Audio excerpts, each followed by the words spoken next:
हसनी दाई हो रतनपुर महामाई हो आए हो दुआरी तोर करबे मोर सहाय हो करबे मोर सहाय हो। चंद्रहासिनी दाई हो रतनपुर महामाई हो आए हो दुआरे तो करबे मोर सहाय हो करबे मोर सहाय हो।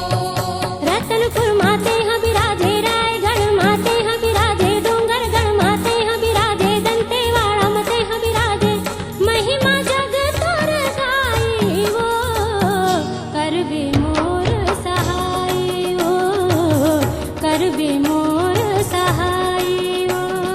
चंद्रहासिनी दाई हो रतनपुर महामाई हो आए हो दुआरे तो करबे मोर सहाय हो करबे मोर सहाय हो।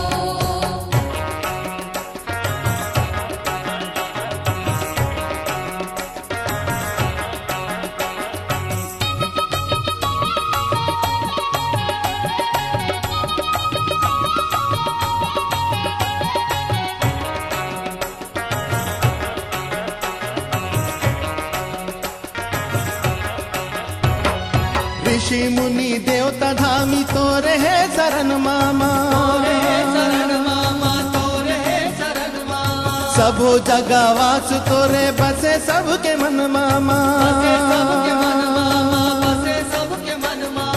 हाथ माहे खड़ग साधे खप्पर और शूल धारे सदा ढाल भारी लागे देखे बैरी मन भागे बभुआ तोर सवाई हो करबे मोर सहाय हो करबे मोर सहाय हो।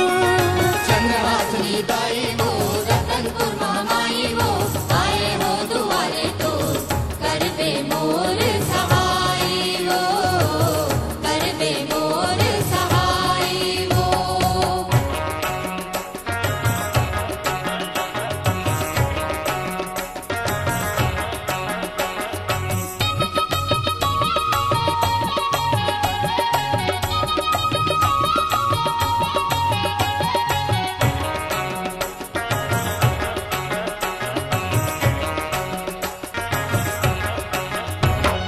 ब्रह्मा विष्णु भोला के शक्ति बन के आए माँ मारे वरदानौला चंडी बन के आए माँ लाली टिकुलिया चमके माला मोती के दमके लाली चुनरिया झलके कंगना और चूड़ी खनके नैना तोर कजराई हो करबे मोर सहाय हो करबे मोर सहाय हो। चंद्रहासिनी दाई हो रतनपुर महामाई हो आए हो दुआरे तो करबे मोर सहाय हो करबे मोर सहाय हो।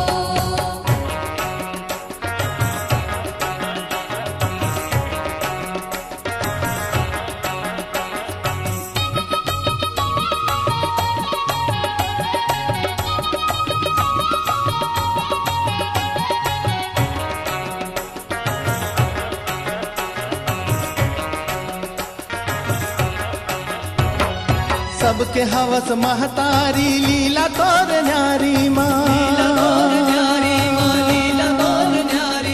दुख पीरा टारे आथ जेन तो दुआरी माँ।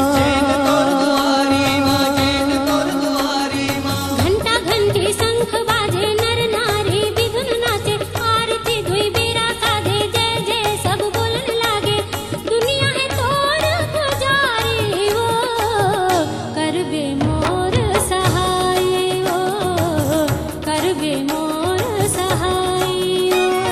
चंद्रहासिनी दाई हो रतनपुर महामाई हो आए हो दुआरे तो करबे मोर सहाय हो करबे मोर सहाय हो।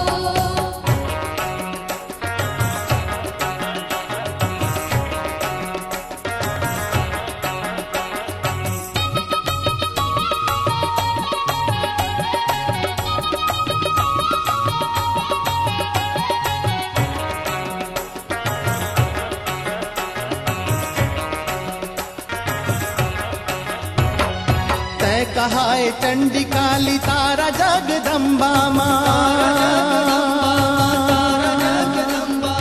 नौ दुर्गा बन दुर्गा ज्वालामुखी अम्बा माँ आए हो शरण तोर सुन ले अर्जी माता मोर मारू थाड़े हाथ जोर बिंदु के तले बेसोर आशीष दे महतारी हो कर बे मोर सहाय हो कर बे मोर सहाय हो चंद्रहासिनी दाई वो रतनपुर महामाई वो आए हो दुआरे को कर बे मोर सहाय वो कर बे मोर सहाय वो चंद्रहासिनी दाई हो रतनपुर महामाई हो आए हो दुआरे को कर बे मोर